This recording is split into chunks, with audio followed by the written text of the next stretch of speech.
తెలంగాణ రైతులందరికీ నమస్కారం అండి. Welcome back to our channel. ఇప్పుడే అందిన తాజా శుభవార్త, రైతు భరోసా డబ్బులైతే అందరి ఖాతాల్లో ఈరోజు పడ్డట్టు మనకైతే ప్రభుత్వం అయితే ఒక స్పష్టత ఇచ్చిందనమాట. చాలా వరకు రైతు సోదరులు అయితే ఎదురు చూస్తున్నారనమాట చాలా రోజుల నుంచి. మొత్తంగా వచ్చేసి 33 జిల్లాలకి మనకి ప్రభుత్వం అయితే ఈరోజు డబ్బులు విడుదల చేసింది. ఆల్రెడీ ప్రతి ఒక్కరి ఖాతాల్లో డబ్బులు అయితే పడ్డం అయితే జరిగిందనమాట. మీరందరూ ఒకసారి మీ ఖాతాలు అయితే చెక్ చేసుకోండి. ఒకవేళ మీకు ఈరోజు మీ ఖాతాల్లో డబ్బులు అయితే పడకపోతే రేపు సోమవారం పొద్దున 10 గంటల నుంచి మీ అందరి ఖాతాల్లో డబ్బులు అయితే పడతాయన్నమాట. రేపు 10 గంటల తర్వాత మీ అందరి ఖాతాల్లో డబ్బులు పడతాయి తప్పకుండా. మీకు ఎన్ని ఎకరాల వరకు పడ్డాయని చెప్పి నాకు తప్పకుండా ఒకసారి కామెంట్ చేయండి. దాదాపుగా వచ్చేసి ప్రతి ఒక్క రైతులకైతే రేపు 15 ఎకరాల లోపు వారందరికైతే డబ్బులు విడుదల చేస్తున్నామని చెప్పేసి ప్రభుత్వం అయితే ఒక స్పష్టత ఇచ్చింది.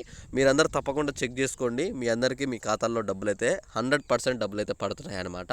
ఓకేనా? అలానే ఇక్కడ మీకు ఇంకొక ఇన్ఫర్మేషన్ ఏమి ఇవ్వాలంటే, ఇక్కడ మీరు చూసుకోండి, మనకి ఒక్కొక్క జిల్లాలో ఎంతమంది రైతులు ఉన్నారు, అలానే ఎంత మొత్తం విడుదల చేశామని చెప్పేసి డబ్బులు క్లియర్గా మనకైతే ఒక లేఖ మనకి ఏదైతే ఉందో డిస్ట్రిక్ట్ వైజ్గా ఒక పీడిఎఫ్ కూడా మనకైతే ప్రభుత్వం అయితే విడుదల చేయడం అయితే జరిగిందనమాట. మీరందరూ కూడా చెక్ చేసుకుంటే మీకు తెలుస్తుందనమాట మీ ఖాతాలో డబ్బులు పడ్డాయా లేవా అని చెప్పేసి. ఒకవేళ పడకపోతే నేను చెప్పాను కదా, సోమవారం 10 గంటల వరకు అయితే వెయిట్ చేయండి, తప్పకుండా ఆ రోజు అయితే పడతాయన్నమాట. కొంతమంది బ్యాంక్ అనేది రన్నింగ్లో లేకపోవడం వల్ల, బ్యాంక్ ఇష్యూ వల్ల కొంతమందికి అమౌంట్ ఆగిపోయాయి. మీరు అవి చెక్ చేసుకోండి. నేను ఆల్రెడీ ముందు నుంచి మీకు చెప్తూ వస్తున్నాను, ఖాతాలు రన్నింగ్లో ఉంచుకోండి, లేకపోతే అమౌంట్ పడదు అని చెప్పేసి చాలా వరకు చెప్తూనే ఉన్నాను. చాలామంది ఓకే అని చెప్పి చేసుకున్నారు ఆ అకౌంట్ రన్నింగ్, కొంతమంది అయితే అలానే వదిలేశారు పడతాయిలే అని చెప్పేసి.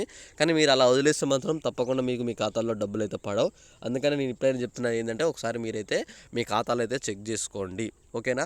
అలానే ఇక్కడ ఇంకొక అప్డేట్ ఏంటంటే, మీకు ఇవ్వాల్సింది సాగు భూములు మాత్రమే మనకి డబ్బులు ఇస్తుంది కాబట్టి ప్రభుత్వం, తప్పకుండా మీ భూములు సాగు భూములు అయితే తప్పకుండా మీకు మీ ఖాతాల్లో డబ్బులు అయితే పడతాయి. అలానే ఇంకా మీకు మరిన్ని అప్డేట్స్ కోసం ఏమైనా డౌట్స్ ఉన్నా సరే తప్పకుండా వీడియో కింద కామెంట్ చేయండి. అలానే ఇంకా ఈ వీడియోనైతే మీ తోటి రైతు అందరికైతే షేర్ చేయండి. ఓకేనా? Thanks for watching. Thank you guys.